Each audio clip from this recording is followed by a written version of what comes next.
Hello everyone, বেশ কিছুদিন ধরে সোশ্যাল মিডিয়াতে এই খেদাইতলা মা মনসা মন্দিরটি চোখে পড়ছিল। তো আমরা ভাবলাম যে আজকে যাওয়াই যাক। তো মা মনসার মন্দিরে আমরা চলে গিয়েছিলাম।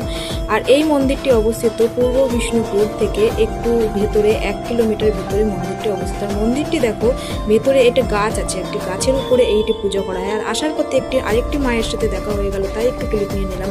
আর এখানে ছিল প্রচুর বড় একটি মেলা, এবং মেলাটি পুরো চাকদা রোড পর্যন্ত মেলাটি ছিল। আর অনেক বড় মেলাতে প্রচুর জিনিসপত্র ছিল, আর বেশিরভাগ ছিল কাঠের আসবাবপত্র, কাঠের যাবতীয় সমস্ত কিছু এই মেলাতে পাওয়া যাচ্ছিল। আর সেটাই আমি তোমাদের সাথে শেয়ার করলাম। তো দেখো কত সুন্দর আর কত বড় মেলা, রাস্তার পাশ দিয়ে দুপাশ দিয়ে এই মেলাটি ছিল, এবং ওই মনসা মন্দিরের ওখানেও ছিল। আর মেলাটি ছিল শ্রাবণ মাসের প্রথম দিন থেকে শেষ দিন পর্যন্ত মেলাটি খেদাইতলা মনসা মন্দিরের আশপাশ দিয়ে থাকে। আর বাদবাকিটুকু এটি চাকদা রোডের সংলগ্ন দিয়ে এই মেলাটি থাকে। আর ওই মেলাটুকু ওই 1 মাসই চলছিল। তো তারপরে বাড়ি ফেরার পথে চলে এসলাম শ্রী শ্রী নিত্যানন্দ সেবাশ্রম। এটি অবস্থিত গোপালনগরের সনকপুর এলাকায়। আর এখানে আছে একটি রাধাকৃষ্ণের মন্দির, সেটাই তোমাদের সাথে শেয়ার করলাম।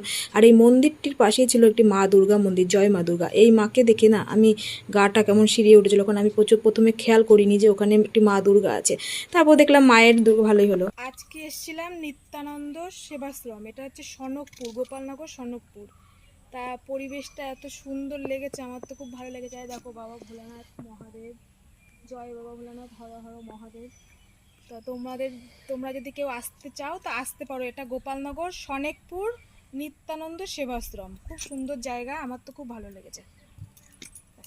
দেখো বাড়ি ফেরার পথে ফুচকার গাড়ি দেখতে পেয়ে ফুচকা খেতে লেগে গেলাম। আর ফুচকার গাড়ি দেখবো, ফুচকা খাবো না তা কি কখনো হয়? তো ফুচকা খেয়ে আমরা ওখান থেকে বাড়ির পথে রওনা দিয়েছিলাম। আর আমার ব্লগটা ছিল এটুকুই, আর এখানেই শেষ করলাম। কেমন লাগলো জানিও।